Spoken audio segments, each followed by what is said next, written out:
Asalaamu calaykum, isku soo dhawaada routiinkeena maanta. Sariirta saas ayaan usoo hagaajiyey, jikadana waa bacdeen saas ayaan ka dhigay quraacda kadib. Marka soo dhawaada, subscribe iyo like-ta waa dhankiina.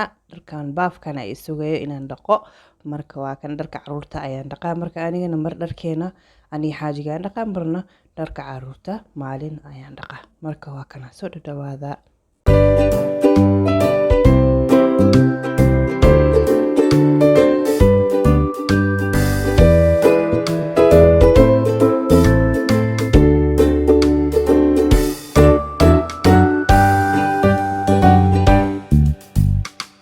ugu dambeyn waa kana saas ayaan usoo dhameynay. Halkan markaan qabaysto waxaan ku diyaarinayaa waa diinigii imaadigi cashirada aan caruurteeda aan bari lahay isbuuc.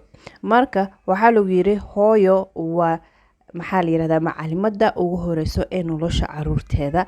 Marka waxaad aqaantid oo yar caruurtaada inaad bartid waa muhiim li'annahu marka iskuul dugsi bilaaban wax walba raqiis ayay u noqonayaan. Marka halkaas casir ayaan ku tukaday, cashadeyda ayaan halkan ku diyaarsaday. Marka waa kana, assalaamu calaykum.